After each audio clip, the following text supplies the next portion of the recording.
My name is Bella Monroe and I am 52 years old.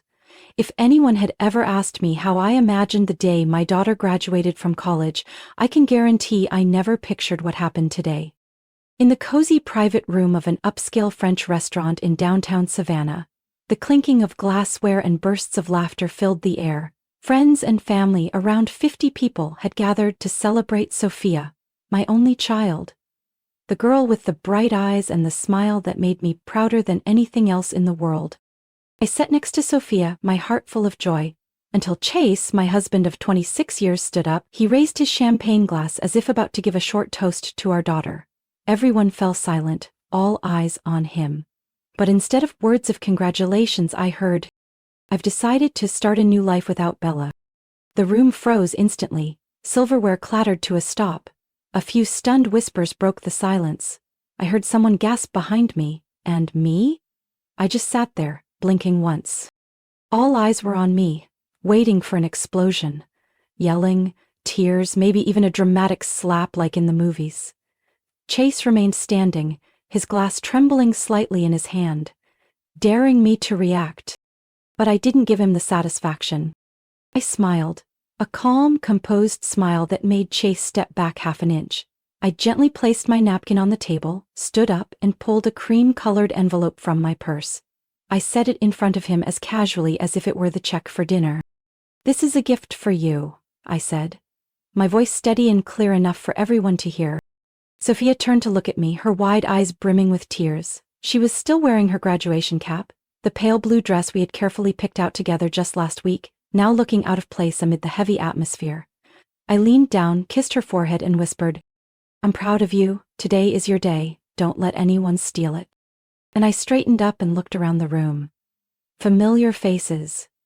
People who had once come to our house for Christmas dinners, who had once sat around my kitchen table laughing at silly jokes, now avoided my gaze like guilty children caught doing something wrong. Because they knew. They all knew Chase was seeing a woman nearly 20 years younger, a girl named Lauren, who used to call me sis every time she visited. I took a deep breath, put on the most gracious smile I could muster, and said, "Please, everyone, enjoy the rest of the party. Have a wonderful afternoon." Without waiting for a reaction, I turned and walked out of the banquet room. My heels clicked against the marble floor, echoing through the room like a bell in a silent church. I didn't look back. I didn't need to see their faces to know they were watching every step. When the heavy restaurant door slammed shut behind me, I finally allowed myself to exhale. Outside, the June heat of Georgia hit me full force, but I welcomed it. It reminded me that I was alive. I was still standing. Behind me, I heard the door crash open and Chase's voice, no longer confident but frantic.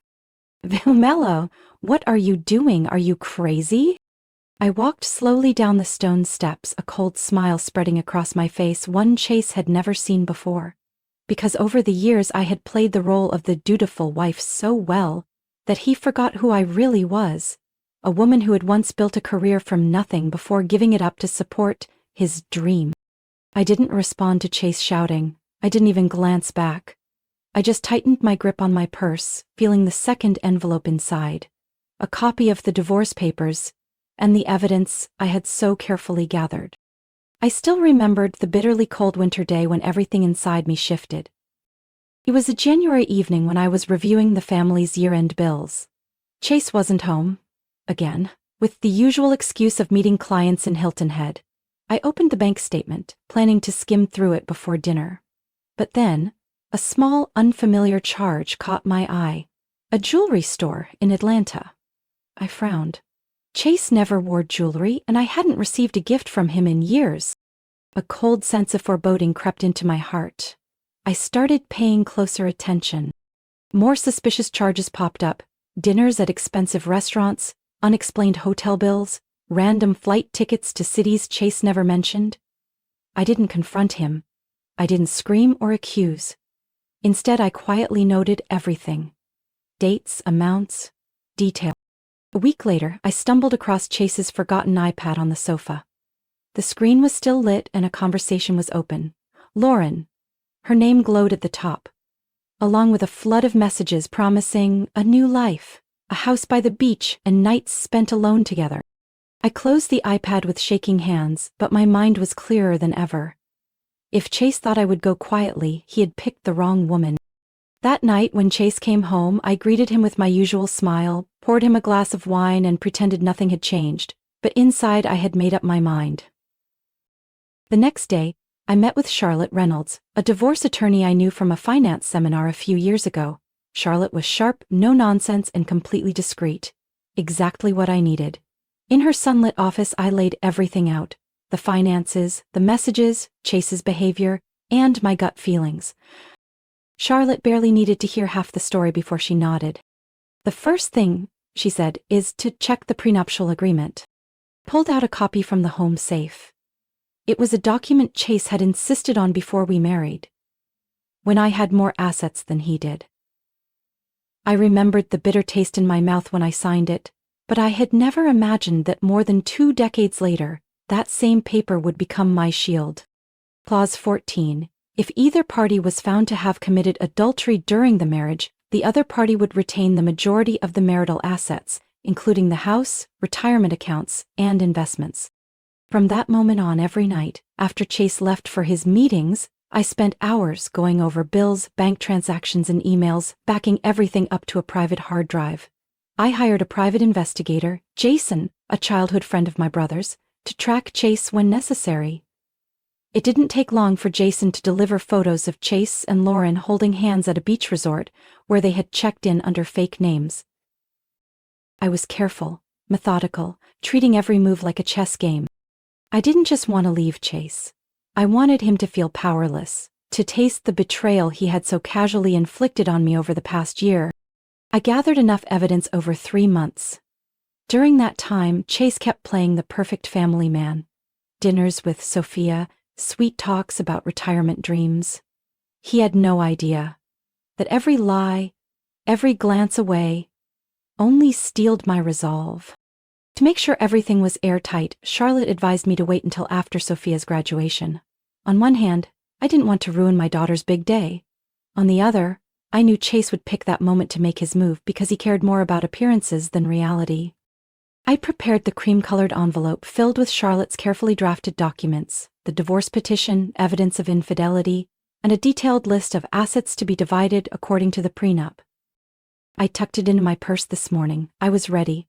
All I needed was for Chase to push himself over the edge, and he didn't disappoint me. The sound of Chase's footsteps running after me, his panicked voice calling my name, only strengthened my resolve. With each step, I left behind years of blind loyalty, walking toward a future where I would no longer be chained by betrayal and empty promises. The sound of Chase's shoes pounded urgently on the sidewalk as he chased after me, but I didn't slow down. In my ears I could hear his voice break, furious and panicked with every word. "Bah! You can't do this. Talk to me." I stopped at the corner, beneath the sign of a small flower shop, and turned around. Chase rushed up, clutching the envelope I had left on the banquet table, like it was the only thing that could save him. "What the hell is this?" Chase roared, waving the envelope.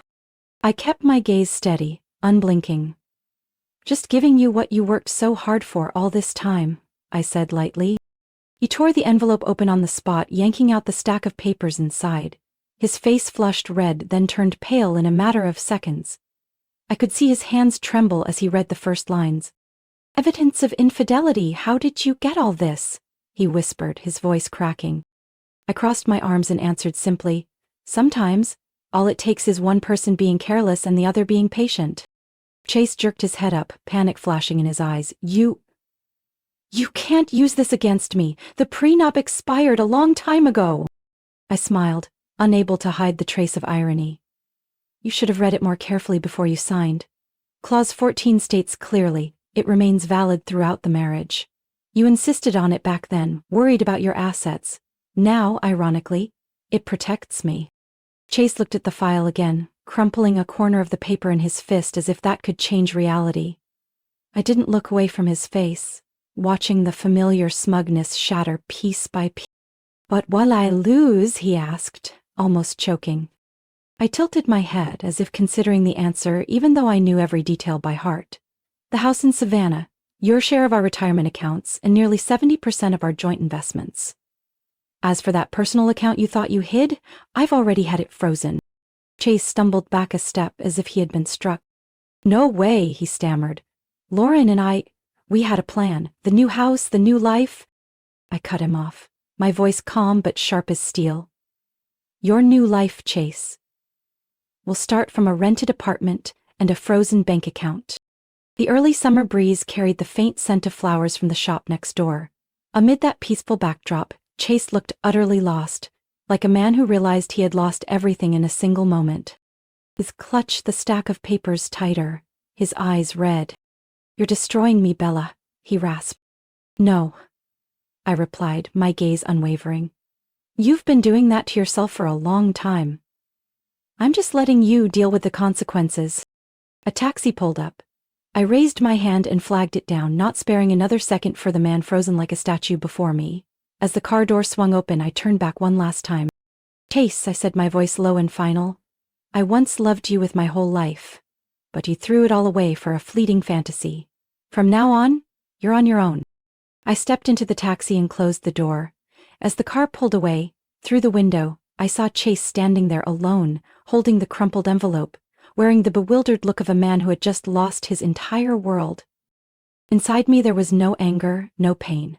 Only a deep, profound sense of relief, as if I had finally shed a rusted suit of armor I had carried far too long. I knew there was still a long road ahead, the legal battle, the gossip, the curious stares, but I also knew I had reclaimed the most precious thing of all, the right to my own life. I returned to the old house in Savannah's historic district, as the evening light dipped the red brick walls in gold. This house had once symbolized everything we had built together. Or so I had believed. Less than an hour after I walked through the door, I heard a car tear into the driveway. The front door flew open so hard the hinges creaked. Chase stormed in, looking like a lost storm, the crumpled paper still clutched in his hand. "Bella," he shouted, frantic, "we need to talk right now." I remained seated on the living room sofa, the warm yellow lamp light casting soft glows on the family photo wall. I closed my laptop and looked at him without a flicker of emotion. "Sit down," I said, my voice calm as if I were inviting a stranger. But Chase didn't sit. He paced back and forth like a caged animal, tugging at his hair, breathing heavily. You can't do this," he finally burst out, pointing at me as if reaching for some shred of sympathy. "The Midtown apartment Lauren and I were about to rent, they just called and said the lease was denied. Why?" I leaned back into the couch, fingers interlocked calmly. "Because your credit file was flagged," I replied coolly. "Several suspicious transactions triggered a system alert. The brokerage office called our home number to verify," I answered, as any responsible wife would. Chase's eyes widened in shock. He opened his mouth but no words came out. I continued, giving him no time to react. "And that's not all. That personal account you thought you hid so well? It's frozen now under a temporary court order." I smirked. "Congratulations, Chase. You have exactly two options now. Rely on the kindness of others, or start learning how to live humbly." Chase stumbled into the chair across from me, elbows on his knees, burying his head in his hands. It was an image I knew I would remember for a long time. "I just wanted a better life," he mumbled, dazed. "Lauren and we had plans, Bella. We wanted to start fresh." "Then start," I said, my voice gentle but razor sharp. "Start by learning to pay rent yourself, pay your own electric bills, face your own consequences." He looked up, his face flushed red. "You're ruining my life over one mistake." I laughed, a dry, hollow sound without a shred of forgiveness. "Mistake?" I emphasized every word. "Forgetting your wife's birthday is a mistake. Leaving a coat at a restaurant is a mistake. What you did, cheating, hiding money, planning to abandon your family on your daughter's biggest day, that's not a mistake. That's a choice." She stared at me, finally realizing that his usual excuses would find no mercy here. "I need money," he said, as if stating the obvious would fix anything. I crossed my arms, leaning back. You had a secret account. You had Lauren, you had plans, but you don't have me. And you don't have Sophia. Hearing Sophia's name made Chase flinch, as if he had been punched in the chest. Does she know? He asked, his voice breaking. Not yet, I said. But soon. And when she does, you'll be the one explaining why her graduation day turned into a disaster. Chase sat frozen, like the full weight of his mistakes had finally crushed him. I stood, picked up my keys from the table. I'll give you 2 days to pack your things, I said, my voice steady and final. After that, the locks will be changed. You'll need to find another place to start your new life. I walked to the door without looking back. As I closed it behind me, I left him alone with nothing but heavy breathing and a cold silence he no longer knew how to fill.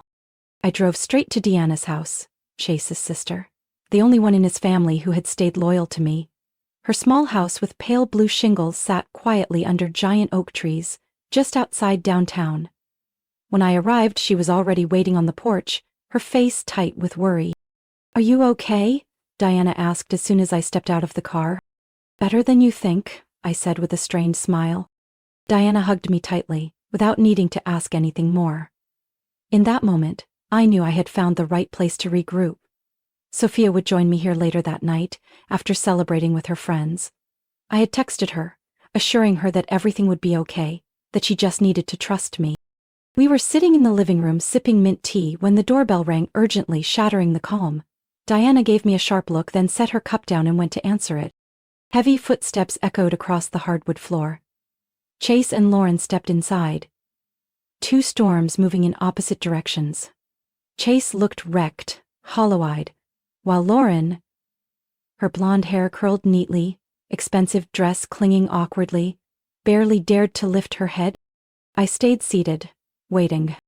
Bella, Chase began, his voice strained with forced control. We need to talk. We've talked enough, I replied coolly. Lauren shifted nervously beside him, her eyes darting around. Clearly she hadn't expected this. Chase turned toward Deanna, as if seeking an ally, but she crossed her arms and blocked the entrance to the living room, refusing to let them come any further. At that exact moment, Sophia entered from the back door, still in her navy graduation dress, her high heels dusted with dirt. Seeing the scene before her, she froze, her eyes blazing with fury. What are you doing here, Dad? Sophia demanded, her voice sharper than I had ever heard before. Dad, I just wanted to explain everything. Chase stepped forward, but Sophia raised her hand to stop him. Explain what? She snapped. Explain why you turned my graduation day into a disaster, or why you betrayed Mom and tried to grab everything you could. Chase froze, his lips pressed into a tight line. Lauren touched his arm as if trying to pull him back, but he shook his head. I made mistakes, Chase choked out, his voice trembling. But I'm still your father, Sophia. She looked at him, her eyes brimming with disappointment. Don't use father to excuse what you did, Sophia said. If you had truly cared about family, you wouldn't have chosen betrayal today of all days. The air grew thick. Chase turned to Lauren, searching for agreement, but Lauren had already stepped back, her gaze shifting from embarrassed to doubtful. That money Chase promised to invest in our new apartment, Lauren stammered. You said it was transferred already, but I just called the bank. The account is frozen, so it was all just empty promises? Chase turned away, avoiding her eyes. I stayed seated, needing no more words. Lauren looked around the room, then back at Chase. The realization shattered across her face like a cracked mirror. What else are you hiding from me? She asked, her voice breaking. Chase said nothing. And in that silence, Lauren understood she had bet her future on a losing hand.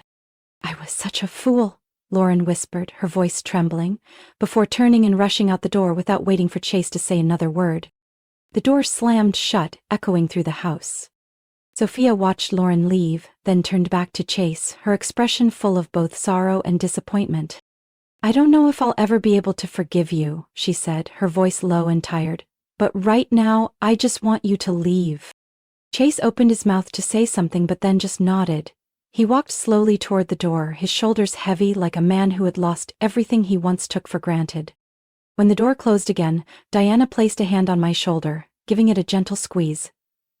Sophia came and sat down beside me, resting her head against my shoulder like she used to when she was little. None of us said anything, we didn't need to. The silence was no longer heavy. It was the beginning of something new. A chance to rebuild from the wreckage we never thought could be repaired. The preliminary hearing was scheduled for a Wednesday morning at a small, historic courthouse in Chatham County. The Savannah sky that day was heavy and gray, with low clouds mirroring the somber mood of those about to step into a relentless legal battle. I arrived with my lawyer, Charlotte Reynolds, the sharp, silver-haired woman whose steady gaze never faltered against any opponent. Chase showed up too, accompanied by a young lawyer I had never seen before. A boy who looked fresh out of law school, awkwardly clutching a thick stack of files. Charlotte gave me a quick glance, her mouth curling into a faint smirk. "Don't worry," she whispered, "he's no match." We took our seats at the plaintiff's table while Chase sat opposite us, looking nothing like the confident man who had once walked into my life 26 years ago. He avoided my eyes, fidgeting with the worn strap of his watch. The judge, a stern-looking older woman, entered and called for opening statement. Charlotte began by laying it all out. The prenuptial agreement remained valid, Chase had breached the fidelity clause, and it was necessary to freeze the marital assets to ensure fairness during the upcoming division. Chase's lawyer stood, his face pale. "Your Honor," he began, his voice slightly shaky, "we argue that the prenup has expired over time due to lack of specific renewal terms." The judge raised an eyebrow and flipped through the file. Clause 17 clearly states, "The agreement shall remain in effect throughout the marriage and any dissolution proceedings. No expiration is indicated." She closed the file with a sharp thud, making the entire courtroom fall silent. "The court finds the prenuptial agreement valid. The plaintiff has provided sufficient evidence of a serious breach of fidelity. Marital assets will remain frozen throughout the case," she declared firmly. I glanced over at Chase. He slumped in his seat, looking utterly drained. The judge continued regarding residence. "The plaintiff, Mrs. Bella Monroe, shall have temporary exclusive use and management of the marital home until a final ruling is issued. The defendant shall have access only to his personal account, limited to essential living expenses." Chase's lawyer tried to object, but the judge raised her hand to silence him. "I have reviewed the transaction records, personal spending, and evidence of financial misconduct. This decision is necessary to protect the plaintiff from further loss." Charlotte smiled faintly, as if she had anticipated every move. After the temporary rulings were announced, the judge adjourned the hearing. The official trial would take place within 60 days. I rose, gathering my papers neatly while Chase remained frozen in his seat. As I stepped out of the courtroom, I heard his hesitant footsteps following me down the empty hallway. "Bella, please," he finally croaked. "We once loved each other."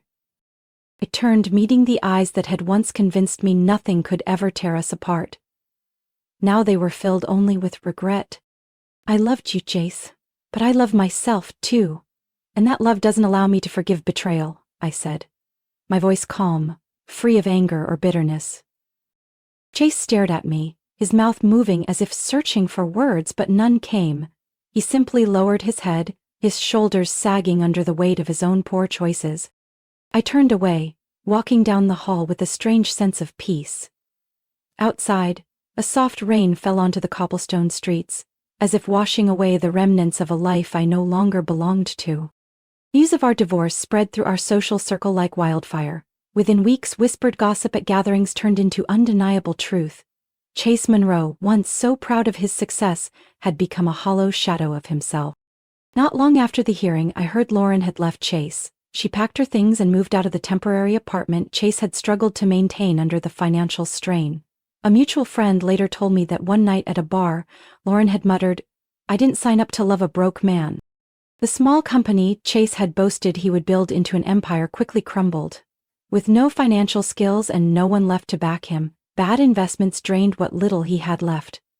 Within 3 months, his office had a "for lease" sign, and the company website was under maintenance.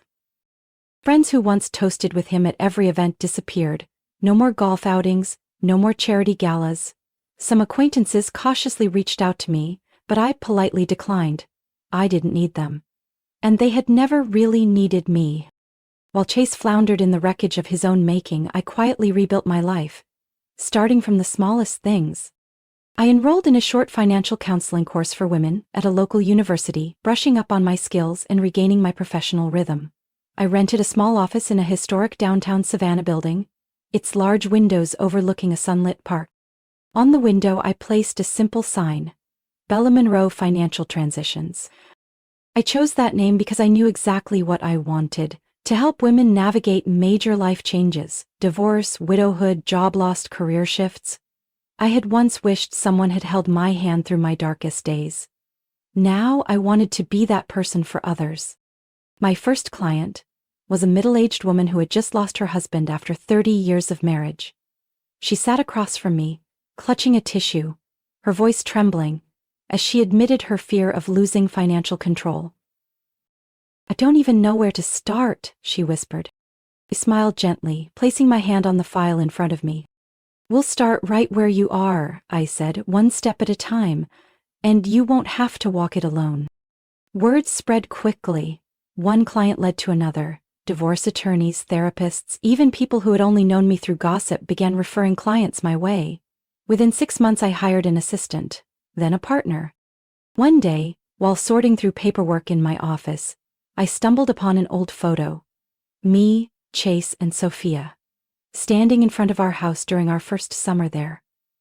I stared at it for a long time. There was no anger, no regret, just a strange, quiet peace. Life wasn't the same. And neither was I. I was no longer the woman waiting anxiously for a husband to come home, no longer the woman who forgot her own dreams just to keep up appearances. On a late afternoon, with the cobblestone streets bathed in the pink glow of sunset, Sophia stopped by the office. She had just started her new job in Charleston, but often came home on weekends to visit. "I'm so proud of you, Mom," Sophia said, hugging me tightly. I smiled, feeling a quiet happiness settle deep inside, a happiness as solid and enduring as the old stones that lined the streets where I had found my way back to myself. Chase had chosen his path, and I had chosen mine. The final divorce trial was held on a cool early fall morning. I entered the courtroom with Charlotte, wearing a simple light gray dress and feeling more at peace than ever. All summer long, I had prepared for this moment, not just to win, but to close this chapter with every ounce of pride still left in me. Across the courtroom, Chase sat with a new lawyer, this time an older, more seasoned man. But Chase himself looked utterly drained. His suit seemed loose on his now much thinner frame. The judge, the same one who had presided over the preliminary hearing, entered the courtroom, her sharp eyes sweeping across the room before she began. "The case of Mrs. Bella Monroe versus Mr. Charles Monroe," she announced crisply. Charlotte stood and laid out all the evidence. Chase's breach of the prenuptial agreement, the hidden assets, and the misuse of joint funds for personal purposes over an extended period. Transaction records, messages, photographs, everything was meticulously organized, leaving no room for dispute. Chase's side had little to argue. They merely attempted to appeal for leniency, tossing around vague phrases about their shared history and Chase's emotional contributions to the family. When it was my turn to speak, I rose, holding my head high. "For more than 20 years, I said firmly, "I invested all my strength, time, and trust into this family. I didn't just raise our child and manage our home, I also shouldered every financial responsibility when my husband failed. What I ask for today is not revenge. I am reclaiming what I built and what I rightfully deserve." The room fell silent after my words. Even Chase had no argument left. He simply stared at the floor, his fists clenched as if trying to contain something inside. Finally, after 3 tense hours, the judge delivered the verdict. Given the clear evidence of a violation of the prenuptial agreement, the court awards Mrs. Bella Monroe full ownership of the marital home in Savannah, retains her individual retirement accounts, and grants her 70% of the joint assets, including investments and savings. Mr. Charles Monroe shall retain only his personal property and the balance in his designated private account. I took a deep breath as I heard those words, not because I was celebrating a win, but because I finally felt the weight lifting off me. Chase remained motionless, as if frozen in place. I glanced at him one last time, feeling no hatred, only regret, for a man who had lost everything because of his own poor choices. As I stepped out of the courthouse, the gentle autumn sunlight wrapped around me like a warm embrace. Charlotte gave my back a light pat. Congratulations, Bella, she said, a fleeting smile at the corner of her lips. You didn't just win assets, you reclaimed your future. I simply nodded. In that moment, I understood. Life isn't always fair, but if you stand firm for your worth, there will come a day when justice smiles. That day, I didn't go home immediately. I drove straight to my office. The small space I had rented and nurtured through all those difficult months. Inside, the desk was neatly organized and the sign reading Bella Monroe Financial Transitions gleamed in the sunlight. A silent reminder. I had risen from the ashes and built a new world with my own hands.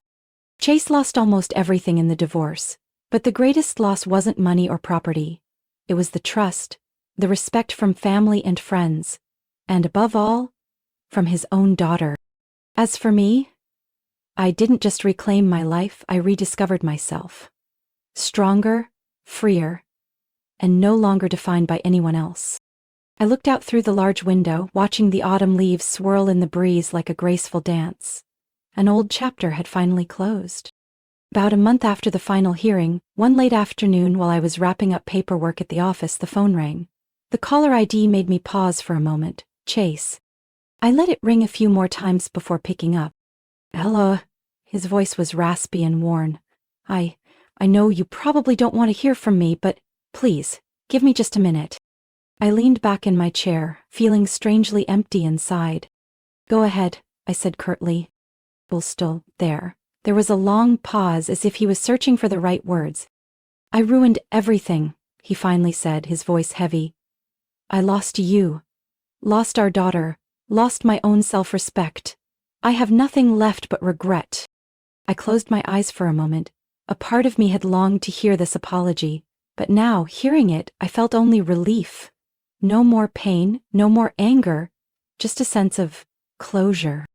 I know, I replied calmly. Chase hesitated, then added, I'm not asking for forgiveness. I just want to know if there's any chance left for us. I'll change, I'll start over. I opened my eyes and looked out at the street, bathed in the golden hue of sunset. And I knew my answer. No, Chase, I said, my voice soft but firm. That door closed a long time ago. I'm no longer standing there waiting to open it. Chase fell silent for a long time. I could hear the collapse in his heavy breathing. You deserve better, he finally said, and for the first time, I believed he truly meant it. I hung up the phone, feeling no ripple in my heart. The old story had truly ended. My life moved into a new chapter I hadn't even dared to imagine. My small office grew quickly, forcing me to rent a larger space within just 8 months. Clients kept coming. Women who had been knocked down by life, now sitting across from me with hope in their eyes. I didn't just help them manage money. I listened to their stories, guided them to plan for a future they once thought was lost. I became their steady hand, the kind of hand I once wished for during my own darkest days. Sophia, my daughter, called regularly from Charleston. She had just been promoted to lead the communications team at her company, and in every call I could hear the uncontainable pride in her voice. You're my role model, Mom, Sophia had whispered one evening when we sat on the porch sipping tea. Not because you survived it all, but because you turned your loss into your strength. Those words, more than any financial success, were the greatest reward I could have ever received. One weekend, I treated myself to a trip to Asheville, up in the mountains, where the autumn leaves painted the hills in brilliant reds, golds, and oranges. Standing on the balcony of a cozy little homestay, overlooking the vibrant valley, I felt my heart open wide and completely at peace. I once thought happiness meant keeping a family intact at all costs. But now, I understood true happiness begins when you choose yourself, even if it costs you every old dream. Bella Monroe, who once lived in the shadow of a man, had stepped into the light, writing her own story with no one's approval needed. I walked back inside, opened my laptop, and began drafting a plan for a new program, a series of free workshops on financial management after divorce for women in the community.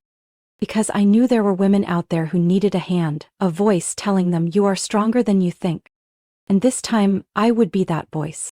Bella's story is a powerful testament to the strength of rebuilding after betrayal, From a woman who sacrificed everything for her family, she rose again after heartbreaking betrayal, reclaiming her life with perseverance, dignity, and wisdom.